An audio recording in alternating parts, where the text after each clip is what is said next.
Hello and welcome back to the Brain First Parenting Podcast. I'm your host, Eileen, and today is part 2 in a 2-part series that we are doing on the sibling experience. So if you have not listened to the last episode, episode 36, I want to encourage you to hit pause on this episode, go back and listen to episode 36, and then come back and join us. It will just make a lot more sense when we talk about what to do to support the siblings, because part 1 was all about their experience and what are some of the common themes or issues that come up as it relates to being the sibling of a brother or sister who struggles behaviorally. So I want to begin with a caveat that all of the suggestions for this episode today, you'll want to take them, think about them, and adjust them to be age appropriate for the siblings in your home. So kids at a very young age can begin to learn about brain differences. You can start that conversation very, very young, but you'll want to be able to do that in a way that is developmentally appropriate. Okay, so one of the elements that we talked about in part 1 was that the sibling experience mirrors our experience as parents. And so the way that we talk about our kids who struggle, why their struggles are happening, what that means for them, it really matters in terms of our siblings in our home understanding their brother or their sister through a brain first lens. So for some of you, you may be at the very beginning of your own journey and understanding of this yourself, and that's okay.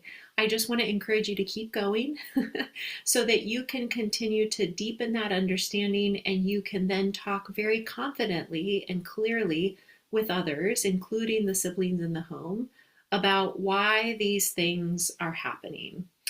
So one of the things that I recommend all families do is talk about brain differences. How does your brain work in comparison to your partner's? How do all the kids' brains in your family work differently? Even if some of them are what are described as neurotypical and maybe one isn't, we still have unique brains. We are still somewhere on this neurodiversity spectrum, and being able to talk about brain differences as something that is normative. And then from there, what does it mean when you have a brain difference that's not recognized by others? Others don't understand it. It's not accommodated.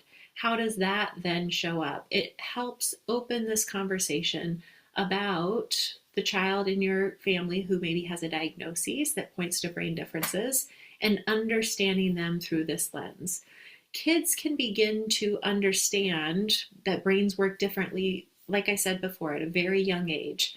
They can then grow into a more sophisticated understanding of that as they get older, but you have to start the foundation.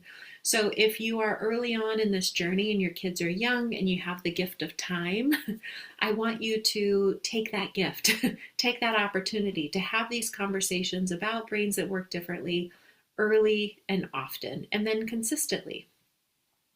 I have a neurotypical son who is 18. If you've been listening to this podcast, you know that. And his sister, who is 15 months younger than him, is my daughter who has a serious neurobehavioral condition.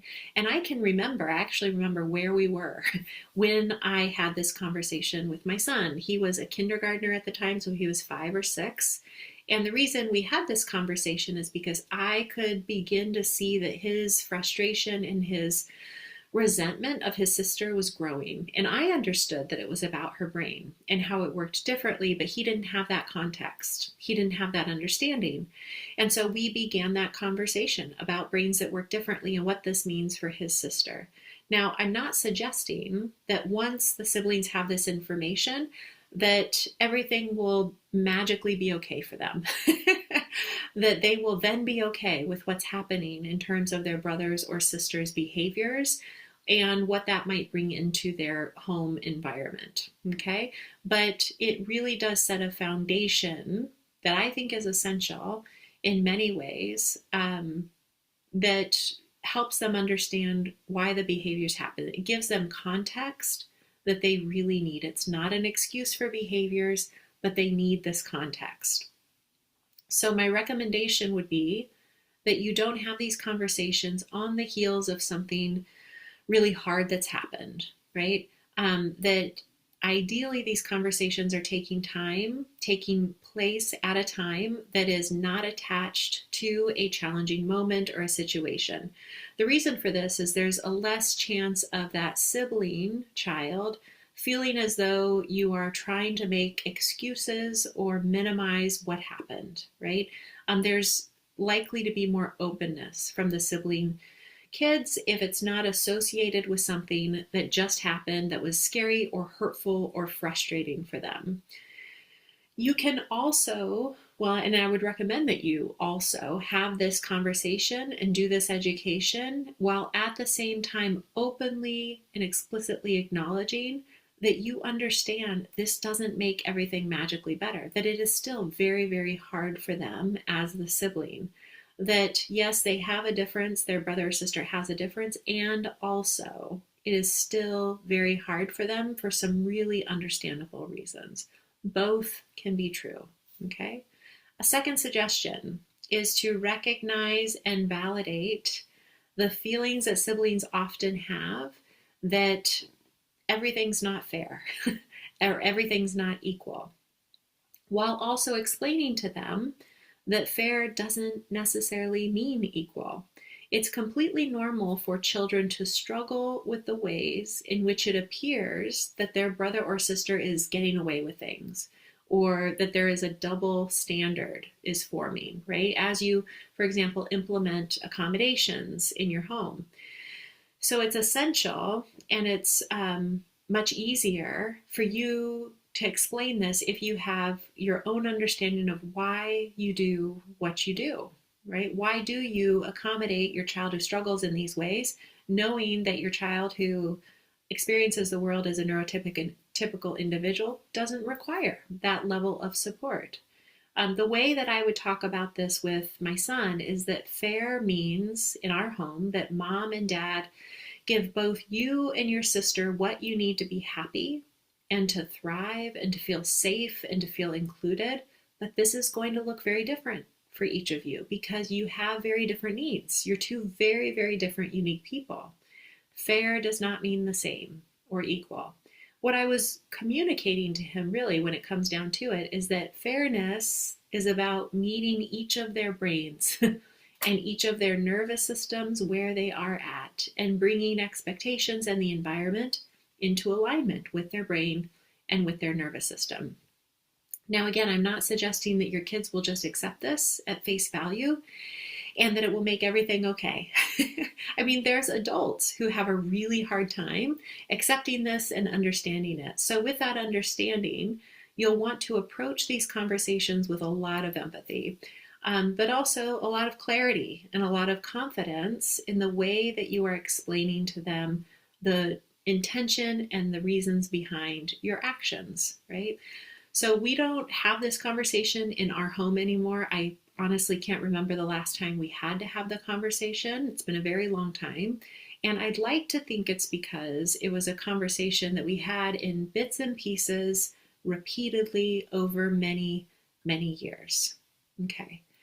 This is where I want to add something that often gets missed. When we say fair does not mean equal, that can only feel settling to a child if we also, again, explain why things are different. So equality without explanation can feel unsafe to kids. If they see different rules, if they see different consequences or different accommodations, different expectations, and no one helps them make sense of it, their brain is going to fill in the blanks. Then those blanks often sound like, oh, she's the favorite, or I matter less, or the rules are random. What creates security in a family isn't sameness. It's predictability and meaning. So when we calmly and consistently and clearly explain the why behind our decisions, we help our kids understand that the system makes sense, that their place in the family is secure, and that the different supports are around different needs, right? It's not about worth. A very perfect, concrete example of this would be helping the siblings understand why you are not addressing their brother or sister's problematic behavior in the moment. That you will address it, and you'll do that by circling back, but here are the reasons why I'm not doing it in the moment. But I know that following up is important and I am going to do that. And this is how, okay? If you're not familiar with circling back, I'm going to include a blog post in the show notes so that you can read more about that process and you have some information about the rationale behind it. Okay. In part 1, we talked about for some siblings that this experience of living with intense, unpredictable, aggressive behaviors can cross this line from stressful into genuinely traumatic, and that recognizing the impact of that is absolutely essential. When a child has felt scared or unsafe or chronically on edge in their own home, their nervous system feels that, right? And it's going to need support, intentional support to recover.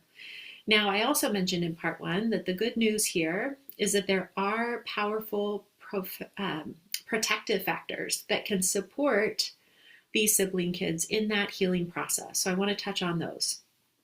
One is consistent one-on-one time with a regulated adult, ideally a parent, but I know that in some cases that may not be possible for some of you for a variety of reasons. So one-on-one time that is consistent with a regulated, trusted adult.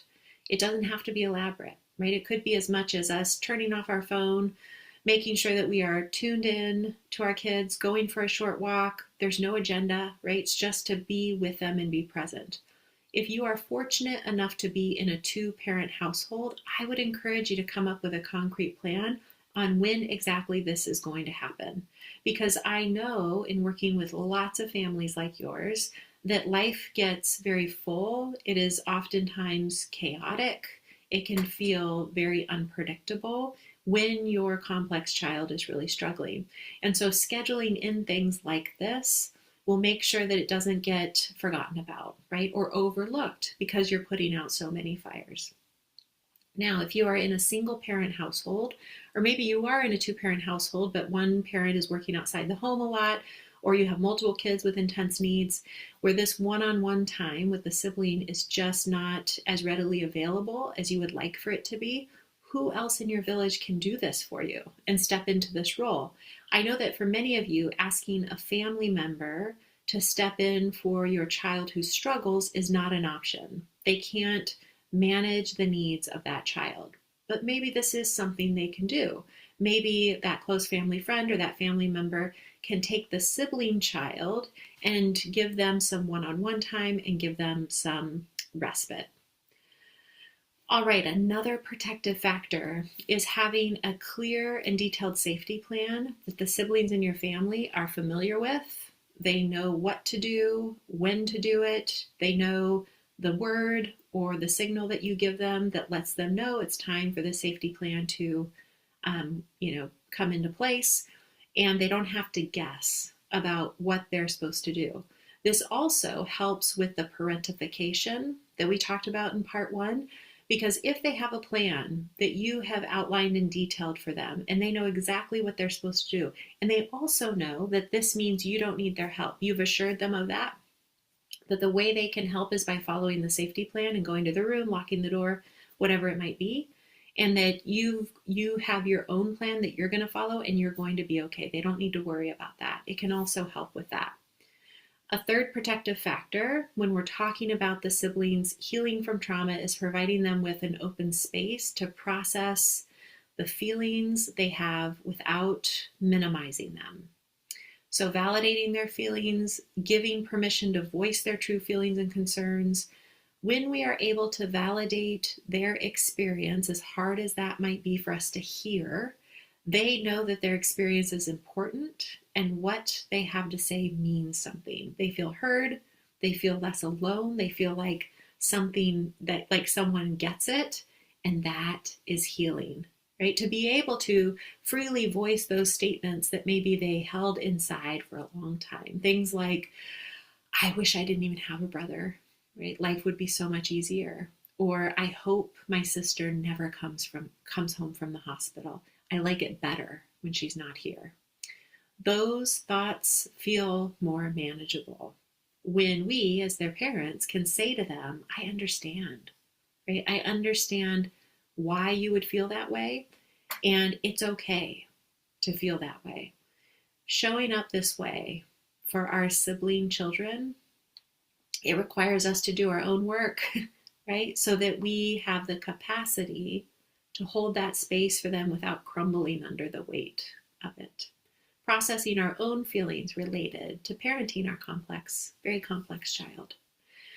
Just like any of us, when our kids are given permission to feel that whole full range of emotions that being, the neurotypical sibling can contain, they can then begin to work through those emotions in really healthy ways. They don't get stuck in them, right? They're not underneath the weight of them any longer.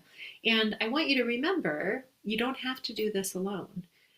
If you have the ability to have like a skilled child therapist in your sibling child's life, awesome. That can be just one more person that they can process with, or they can develop coping skills. It's an added support for them, of course, but it also is an added support for you. Okay. Another important way to support the siblings in the family is to avoid overtly or inadvertently, right? Avoid asking them to keep secrets about the challenges at home and what is happening with their siblings. Kids should never have to keep secrets, especially about scary things that are happening at home. And even if you didn't mean to communicate this, I know in talking with lots of parents, they didn't realize that by not having intentional conversations, they're messaging to the sibling kids, we don't talk about this. This isn't something we mention to people outside of our home, right? So instead, I'd encourage you to have intentional family discussions on how to help others understand your child's health in that sibling view and experience. For example, if the sibling needs to explain why their brother or sister isn't at school, if the sibling is in the position of needing to explain to the neighbor kids why their sibling isn't coming out to play, if they have mutual friends and the sibling's going to be in a position of needing to explain to those friends, well, where's your sibling? Where's your brother or sister, right? Giving them the language and the parameters for what they do that. It may look different based on who they're talking to, their teacher versus the neighbor versus a close family friend. That's okay. It's just helping them understand where the boundaries are around that so they aren't left to figure it out on their own.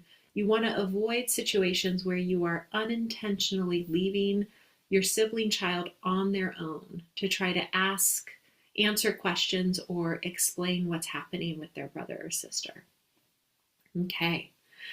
Last, but definitely not least, if anything, this is the most important piece of these suggestions that I've provided you in this episode. Providing yourself with self-compassion and grace as you navigate the complexities of this very specific aspect of the parenting experience. The absolute very best thing that we can do for the siblings in our family unit is to be able to have healing in our own nervous system, to care for our own emotional, physical, and spiritual well-being. It is the thing that will have the greatest impact on them. The care we give ourselves needs to match the intensity of the very unique parenting experience that you are in the midst of. I know that is easier said than done, but that is the goal, right? When we feel grounded in our own experience, like the grief that we talked about in part 1 of this 2-part series, when we have worked through our own grief experience, as an example, we come out the other end feeling okay, right?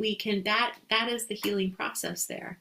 And also, it then allows us to be in a position where we can hold space for the grief that the sibling brings to us about their experience, right? And we don't feel like we are going to crumble beneath the weight of it.